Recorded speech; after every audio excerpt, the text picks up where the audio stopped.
Is he lighting his loafers? What do you think? No, I think he's okay. All right, you say so. Just the music gets to us All right, here on can the we show. get into the engineers? Are they listening to us? Give us a thumbs up or a thumbs down on that other engineer. Is he with us or is he lighting his loafers? They don't know. Okay. I don't think Tomas knows what you're talking about. I know, I'm teasing. That's right. I know what I'm talking about, though. Okay, so now we've got one of our regular callers, and we welcome him to the show. Hey, Gary, how are you? Gary, you're on CRN. Hey, Bob, this is Gary. What's happening, all of you? What's happening? I don't know. What's happening with you? Tell us. I mean, you're the... Oh, not a whole lot. I've been very busy creating some photo albums, spending time with my family. And next week, I'm going to create a 200 picture photo album of Dean Martin. Taking a look back at all those wonderful things he did while all the people got a chance to grow up watching and listening to him. I mean, Dean was an absolute sensation. Did you ever work, Bob, with Dean Martin? No, I never worked with him, but I knew him. You did know him? Yeah, I knew him, and I knew him really well. But anyway, if Dean were with us, he would have appreciated your effort there.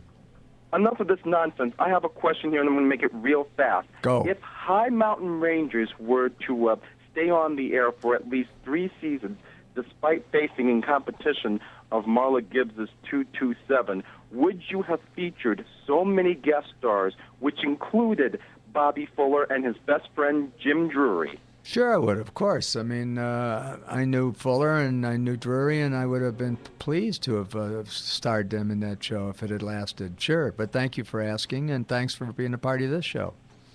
All righty, and I'll send you a photo album of Bob Fuller. Thank you for that. All right, very good. Appreciate it. Yeah, Thanks Gary. so much for the call. Gary from Michigan there calling in. That opens up a line at 800-336-2225. You can call in toll free 800-336-2225.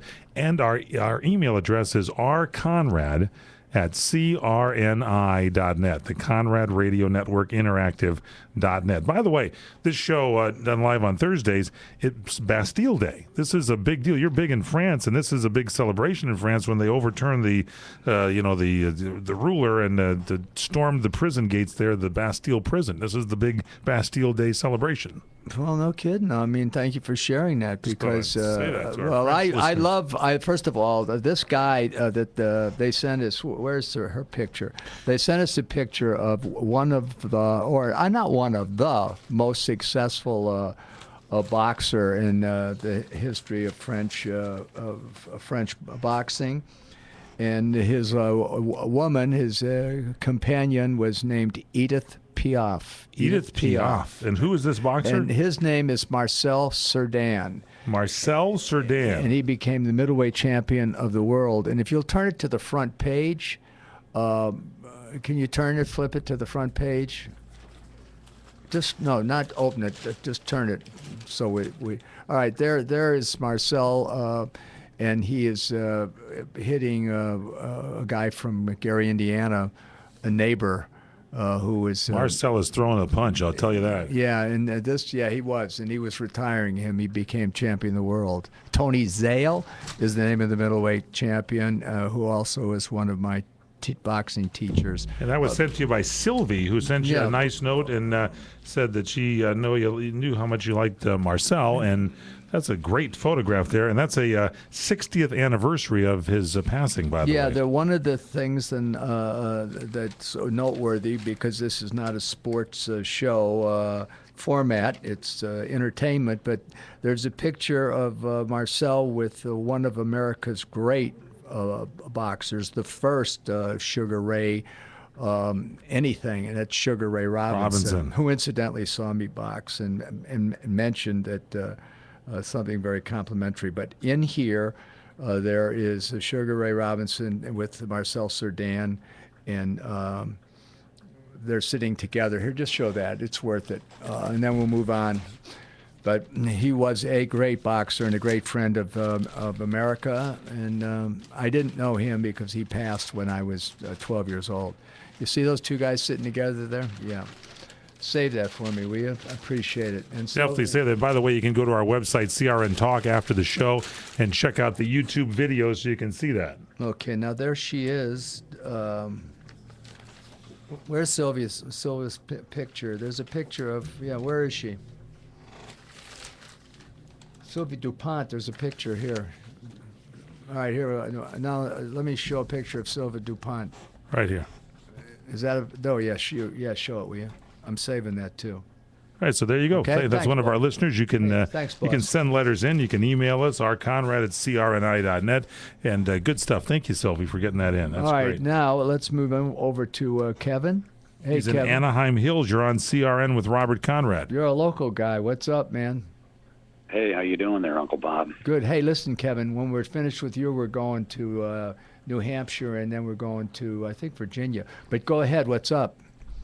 Okay, I'll just cut to the chase here. I did. I don't want to rush you, man. Take your time. Go ahead. Okay. So I talked to you and Jennifer there back in April, and I was the guy who brought up the Gabe Kaplan story. So I'm glad you enjoyed that. Oh, good. Thank you. I love that. And then the thing is, America is known as a melting pot, obviously, of all different kinds of cultures and nationalities over the last couple hundred years. And kind of curious how you and your family decided to land in Chicago and how all that came about, and where your roots really came from. Yeah, well, actually, they came from my mother's parents. My grandparents came from Germany, and my father and also came from Germany, and they spoke fluent German. My grandmother, his mom, and my grandmother. And we landed in Chicago because it was a melting pot. And there was the meat industry was there, and my grandfather was in the meat market business, and that was the place for him to want to be then. So that's why That was the hub of the activity. That's there. why both families ended up there, Kevin. And one, interestingly enough, one family was Jewish, and then the other one was anti-Semitic. They were Germans. So what was I? I was stuck.